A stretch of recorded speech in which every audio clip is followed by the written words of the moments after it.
J'ai fait un article que j'aimerais commenter en vidéo rapidement sur les gens qui sont contents de faire du bien aux autres en se faisant du bien à eux-mêmes, ou en supposant qu'en se faisant du bien à eux-mêmes, ils font du bien aux autres.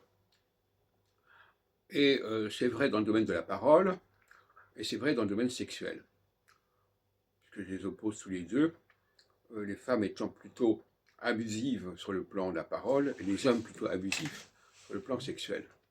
Et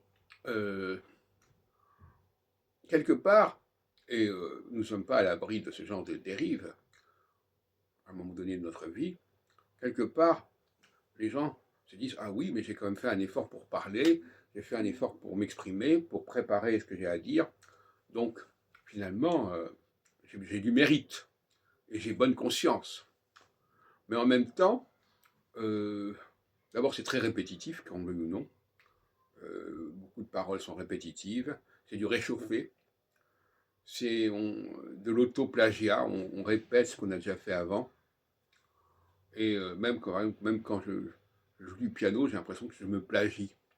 Je reprends, je retrouve toujours les mêmes choses, les mêmes notes. Alors on peut s'en glorifier, mais en même temps, quelque part, c'est assez pathétique. Donc, parler, avoir préparé quelque chose à dire aux gens en croyant que ça va faire du bien aux autres, et leur imposer notamment des discours affligeants sur ce qu'on a fait, ma petite vie personnelle, ce qui m'est arrivé, ce que j'ai compris, etc. Bon, alors, c'est une espèce d'impudeur, d'une certaine manière. Impudeur, pas seulement sur le plan sexuel, mais impudeur dans le plan de la parole. On raconte des choses qu'on a vécues, hein, et on croit que c'est d'un intérêt majeur, et que c'est une authenticité, une vérité absolue. Hein. Et donc là aussi, c'est un spectacle assez attristant de voir ces gens faire des exposés, avoir préparé leur exposé, parfois ils le répètent d'ailleurs indéfiniment, en disant que oui, ben, ce que je dis, ce dont je témoigne, c'est d'un très grand intérêt, c'est très important que je le fais parce que moi ça me fait du bien, mais je fais du bien aux autres, soi-disant, alors qu'en fin de compte c'est une forme de viol. Hein.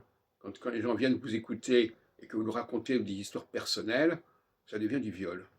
Et de la même façon, quand vous avez une relation amicale avec quelqu'un et que tout d'un coup il en profite pour vous toucher, pour vous embrasser, etc., alors que vous ne l'avez pas demandé, c'est aussi une forme de viol, bien évidemment, d'ailleurs dont on parle beaucoup actuellement.